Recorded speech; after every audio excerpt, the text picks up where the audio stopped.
Hi everyone, Alex here. So in my last video when I was testing out PlayStation 2 games on Aether SX2 on the Retroid Pocket 3, I was looking at Burnout and I said that I found something new because of someone on Discord. If you were to take a certain PNAC file, which is these codes, and you can patch it into the ISO of the game. So I recommended using PS2 patch engine, and actually you can apply these codes directly in Aether SX2, and it's very simple, and it's actually better than applying it to the ISO. And this means that the game is now playable. So it's playable enough on the Retroid Pocket 3, but the 3 Plus rather. But the added benefit is now it is incredible on the Odin, and we're going to get back to that in a moment.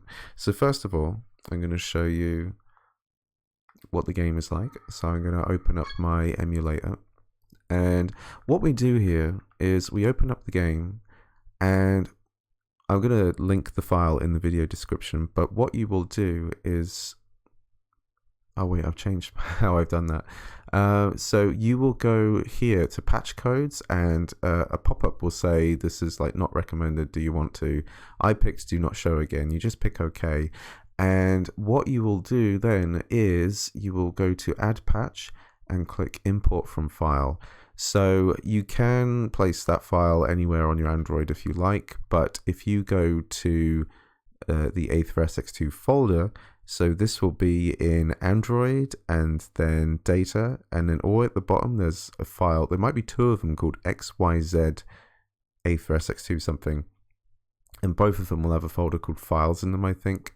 But find the one where inside there you'll find a folder called cheat, and you can put the PNAC in there and you can import it there. Then when you have imported it, you will go to patch codes and you will click enable patches. At the moment mine says disabled because they're currently enabled, and this can be kind of finicky. I've noticed that sometimes these patches do not get enabled sometimes, so I don't know if you have to like open it, close it again, or I'm not entirely sure, but it does work at some point. So I know that doesn't sound very reassuring. It should just apply the patch, to be honest. So I'm going to load a state where this is the first race in the game. And for the Retroid Pocket 3, I should actually show you the settings I have here. So we're using a 50% underclock here, a moderate underclock here. We're also using Vulkan. We've set some other things as well. We're playing at 1.5 resolution. That's not exactly necessary, but it's possible. We have set the anisotropic filtering to 16 times. Blending accuracy is at medium. I think there might be a couple other things we might have changed, but nothing too necessary. That might be everything actually.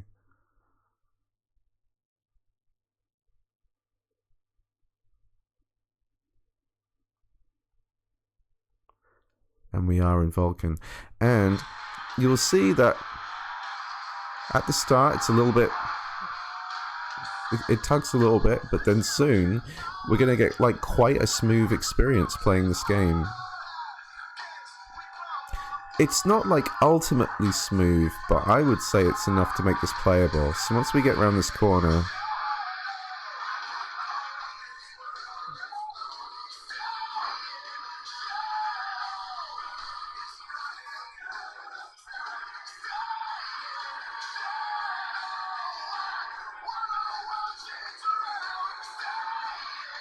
and even though it says 100% up here, it is the moderate underclock that is helping us get like a little bit of a smoother experience, but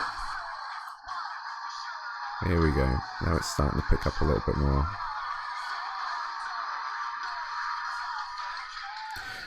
So I'm so used to doing the side swipe now. So if we go to, let's have a look at the graphics settings one more time. Let's put it to 1x and see if it's a little bit smoother, because I prefer it smoother overall. To be honest, I didn't notice a lot of difference between 1x and 1.5x.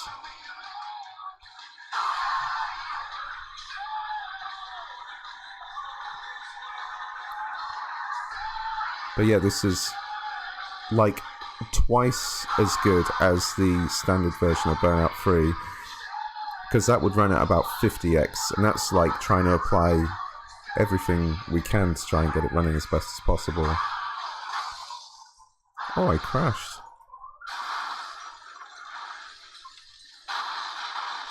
Oh, that was a big explosion.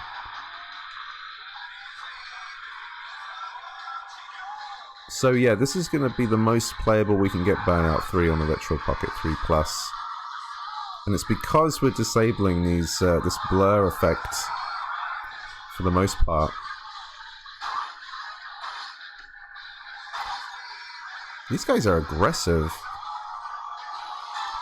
Now, as it stands on the Retro Pocket 3 Plus, once we get to like Europe or something, it is going to get... There are going to be some tracks that are going to be a bit tougher to run. Oops. Oops. Gotcha. Probably could have got another one, but...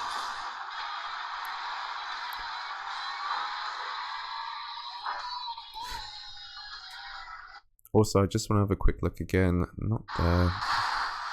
Kind of miss sideswiping now. Is I want to just check this mild underclock and see what the speed is like.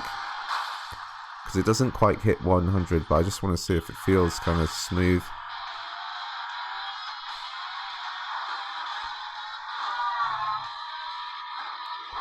One of the added benefits of removing the patch and the blur and fog or whatever it is that the game is a bit easier to see. So even at lower resolutions, it makes it a much easier game to play.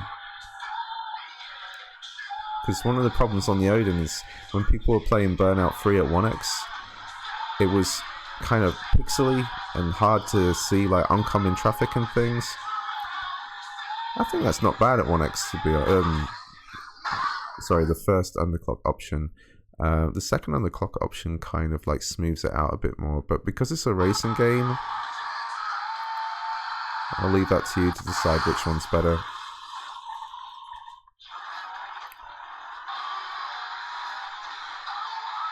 So, because I do have a decent save file on here, actually I don't need to do that, I just need to quit. Let's have another look at another track in this game. Since this video is only about one game, I can spend a bit more time on it. So, let's have a race in Europe, and I don't know which one to pick. Let's go with Riviera Southbound and pick the same car. And I think it's more in Asia the tracks get a little... There's one in particular that's like in... There's some snow. It's like a snowy city. Oh, brother. Oh, brother. That's not bad.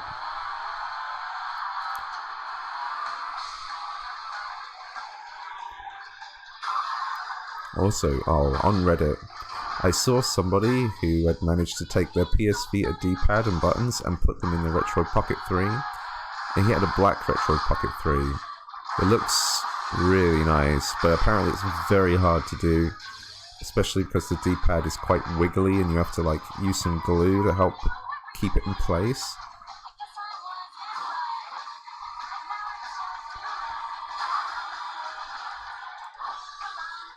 And Sakura Retro Modding has said now that he's shown a picture as well that he will be doing Retroid Pocket 3 and 3 Plus PlayStation buttons, which is I'm definitely getting some.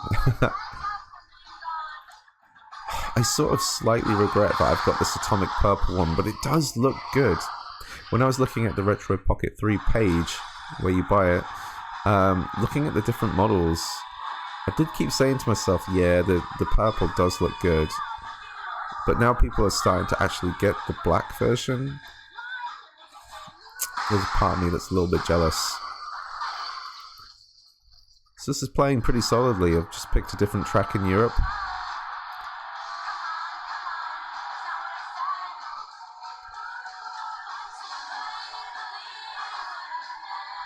And hopefully I've given you enough info to... So, let's actually have a look. If I go to patches and I disable patches, I'm not sure if I need to restart the game. So I think I would need to restart the game to apply those. So make sure when you do enable patches that you restart the game. That might be the reason why. See, look, it says at the top left there, 4 patches enabled. Let me do that again so you can see it. So I'm going to click disabled, and then I'm going to click enabled. And you need to see that 4 cheat patches. Forget the widescreen, but because we've got widescreen active already. But you need to see that 4 patches are enabled, and then you'll know that it's working.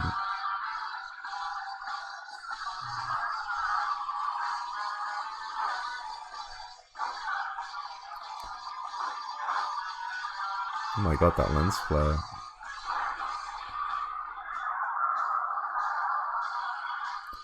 So there you go. One of the best racing games for PlayStation 2 is quite nice on the Retroid Pocket 3 Plus. Now this is one I'm excited for. So on the Odin, this is the Odin Pro. God, I gotta remember the star buttons down here now. So on the Odin, previously, even with like all the settings and this putting on high performance mode, we could only get this game running at like decently at 1x, and that was like, that's fine, that'll do. Now check it out now. So I'm gonna load it up, and there's a hair on there. Gone. So have a look at the settings quickly on here, because we shouldn't. I have put 50% on the clock. Can't remember why, but I do. Don't need Vulkan on here. We've got it at 2.5x resolution, and we've set a couple of the same things here: blending accuracy. Oh yeah, full hash cache. Hash cache. That's fun to say. Did I need that on for? Oops, sorry, I hit my. Let me double check that for a moment, because I'm pretty sure when I looked at.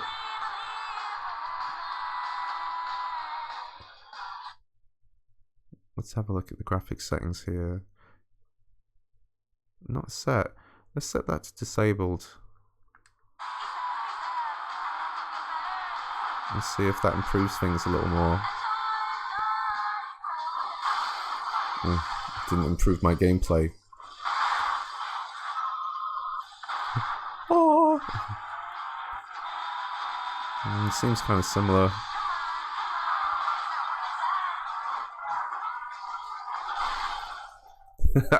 Alright, now let's have a look at it on the Odin, which also has the patches applied as well. So I'm going to load a save state, and it just looks incredible on here now. So this is the first level in the game. Please don't crash. I've got to hold this out.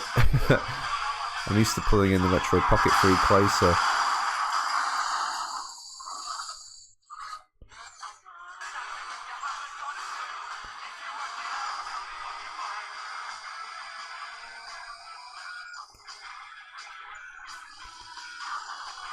Feels like it's been a little while since I've done videos on the Odin.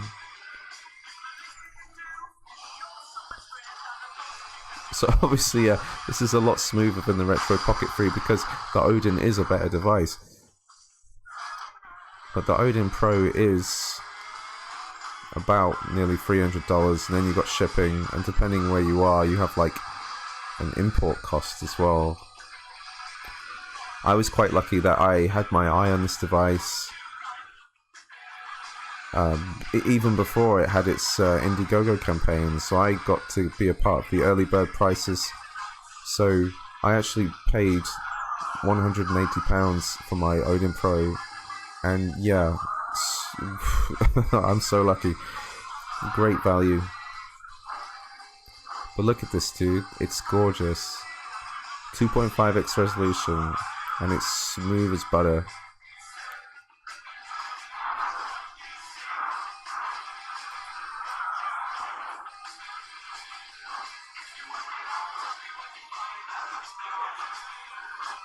So if you're thinking about getting a console, and you really want to play PlayStation 2 games, obviously the Odin's going to be a better choice over the Retroid Pocket 3.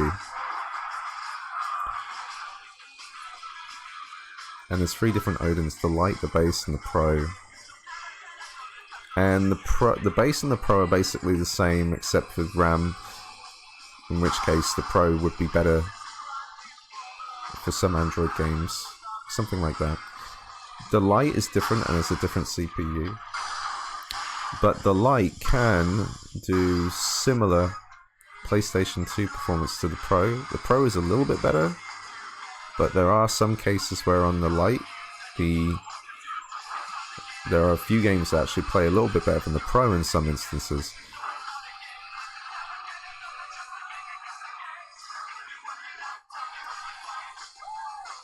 But yeah, the Retroid Pocket 3 is $150. It's great value for money, and it does a lot of GameCube really damn well, and some Wii, and a nice selection of PlayStation 2 titles. So let's have a look at another save state here. Let's check a different level. This is another one I had. This is somewhere in, I think in Asia. It was this level where I originally had it at 3x, then I set it to 2.5x, and it's that's the sweet spot because I was dropping some speed around here.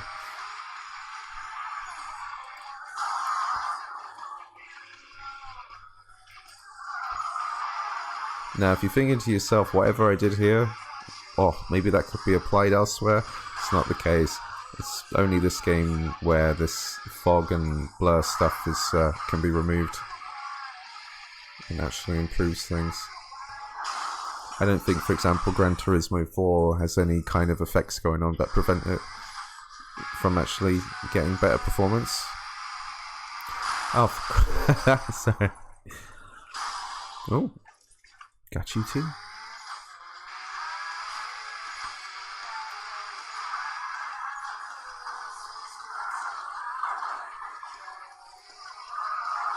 Oof.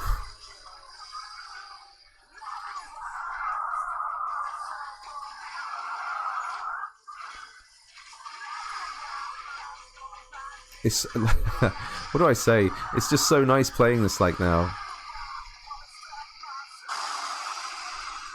If I was to show you Burnout 3 at 1x, then you will... Oops. This is how we were used to playing it, and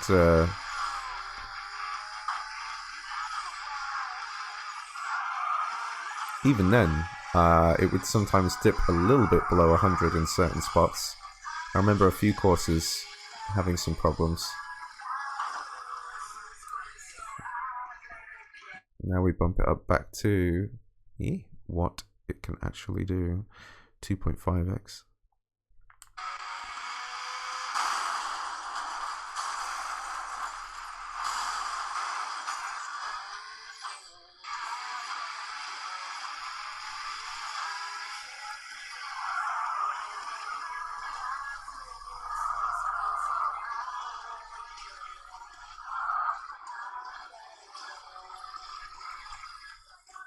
Now we can finally end. Some people have said they got certain good performance out of Burnout 3 on the Odin. I remember one guy saying he played it at like 1.5x or something, really smooth, etc, etc. And I was like, nah, you got to be wrong. And I tested out his settings myself, and it was like, nah, this isn't properly smooth because you're using that underclock, like the moderate underclock or something. It's like a fake true speed. A game like Burnout, you really do need the speed. You need the 100% speed as much as possible to really feel like you're playing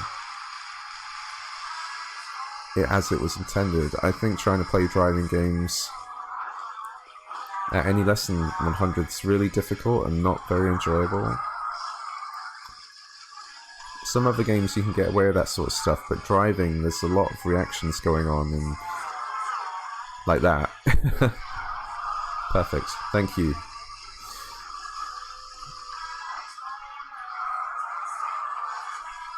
And even if I'm not doing the most amazing driving,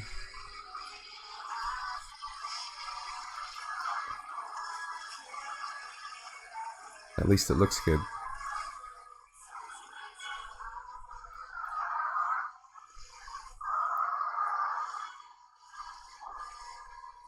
So yeah, so I will just keep playing that if you allow me to. That was a follow-up to me showing Burnout 3 on the Retroid Pocket 3 in my other video.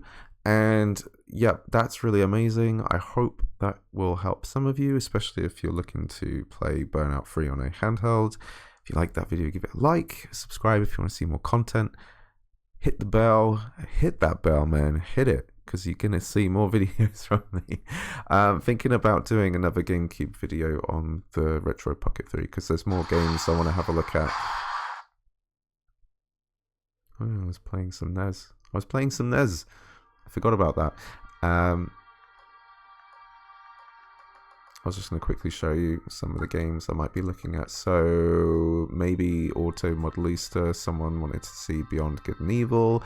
I've put a lot more GameCube games on here because I see this as a really good GameCube device now. And the feeling of it is just really nice to play this sort of game on. Whereas the Odin's a bit bulkier, and although it's great and the screen's lovely, it's pretty cool to play games on here. Probably Eternal Darkness, Mario Tennis and Golf, maybe Phantasy Star, Pokemon Colosseum, or was it the other one, Gale? I have to double check if I have that, because I thought I had it on here. Maybe Soul Calibur, Sonic Heroes. I remember checking out Skies of Arcadia. Yeah, so that's a little tease for the next video. So yep, thank you very much. Have a good day. I'll see you in the next one. Bye bye.